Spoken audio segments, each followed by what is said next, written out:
to Media Bites. This is Random Rob. Good morning, you fucking Belushi! You wanna play games? I'll play games! Mayday! Take the Bismarck! I'm coming down. God, this looks like a job for Damn you, Major Namming, get a move on! Move on! Move it, you weirdo! You know, I'd wish you'd douche sincerely. Watch your elbow. Hey, Ma, throw down a quarter for the movies, please. Damn, son. There's no color in the air. What country is this? The Bronx. Rudolph Valentino hated cabbage. Teach hut!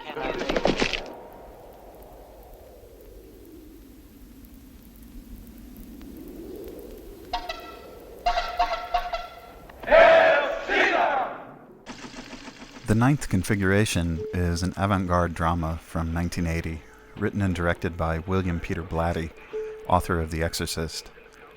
The story involves the inmates of an experimental military mental asylum during the Vietnam War, and its new psychiatrist, Colonel Hudson Kane, played in the film by Stacy Keach. The film was originally titled Twinkle Twinkle Killer Kane, after a 1966 book Blatty wrote, which was rather comical in tone. After the success of The Exorcist, Blatty felt he needed to revisit his earlier work and flesh it out with the more inward-looking theological themes that had become the signature of his later works. The adaptation was so unusual in its ideas that he was unable to get financing from a studio, so he ended up selling his summer home to raise $2 of the $4 million he needed to make the film. Pepsi Cola made up the balance with the condition that the film be shot in Hungary, where they would be able to more easily raise money.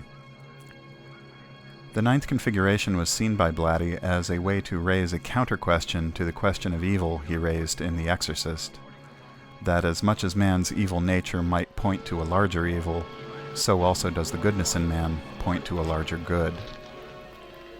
To this end, the film follows Hudson Kane, a highly unorthodox military psychiatrist, as he takes command at Center 17, an experimental military asylum secluded in an old castle in the Pacific Northwest. This character is a departure for Keach, who was popularly known for his Mike Hammer films.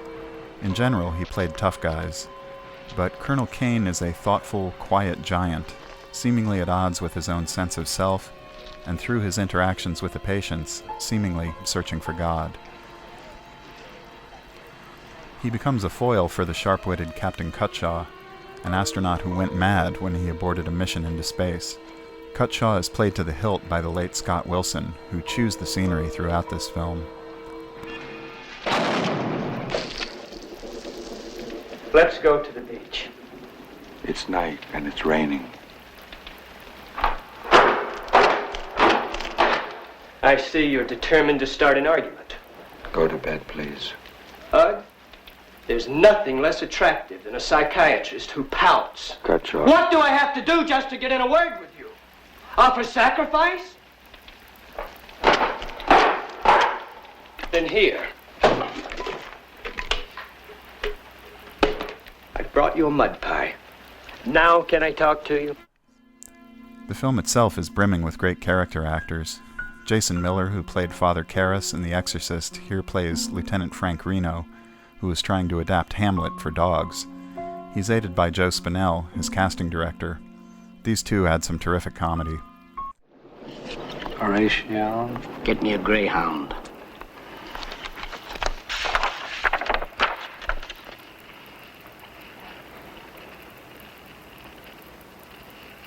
I said, get me a Greyhound. Greyhound. That's right. Laertes. Pekingese. You gonna play him 3 feet off the ground? I want people to wonder about him. That'll do it. Why the fuck are you bothering me? Polonius. Laertes is supposed to be a foil to Hamlet. Polonius. I swear I'm gonna hit you in the mouth. Polonius. A chow. No ticky, no shirty. Pretty. No, chow ain't that bad. What the fuck are you doing? I think he's suffocating. Good night, sweet friend.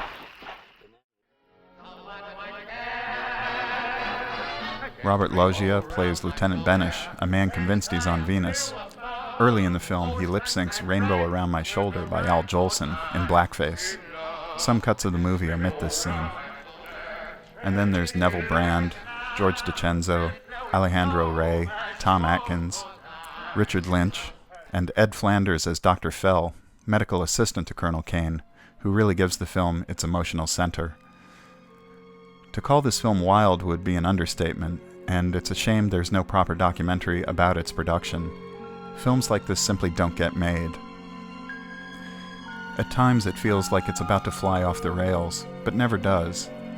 All throughout, The Ninth Configuration has a strange sensitivity and innocence in its presentation that, coupled with the cracking dialogue, the haunting score by Barry Dvorak, and with everyone involved playing against type, make this film a cult classic, even despite some narrative dissonance in its final act. The Ninth Configuration is one of the few films, I think, that gets its theology right, in that the nature of the possible existence of God is presented as an ongoing argument that isn't really resolved. Cutshaw wants evidence, but all Kane can offer him is his own faith, which Cutshaw can't accept without knowing who Kane really is. And the film is as much a mystery about Kane's identity as it is a theological black comic drama. It's fascinating to see Keach in this part. Kane is a completely shattered man with a very dark secret, and the reveal of his true identity late in the film triggers Cutshaw to flee the center and take refuge in a bar, where he is humiliated by the sadistic leader of a biker gang before Kane arrives to bring him back. In the face of the violence and cruelty of the bikers, Kane transforms, in a scene that's reminiscent of the ending of Unforgiven with Clint Eastwood. I find it fascinating that a film about exploring the search for good has, at its core, a scene where the ostensible Christ character transforms into a cold-blooded killer. It's shocking and hard to watch after the lighter tonality the film conveys up to that point. I also think it's brilliant as drama because after so much loftiness, it reminds you that the reason people aspire to spirituality is, at its most basic level, a coping mechanism for dealing with the horror that human beings can inflict on each other. It is really upsetting to me that there has been no call to properly restore and transfer this film to high definition. Even the most recent DVD copy you can find is in a crushingly small letterbox format that you have to zoom up to watch in full frame at an underwhelming resolution. This film is so unusual, delicate, bold, brutal, moving. It'd be a crime if it's lost forever. A real crime.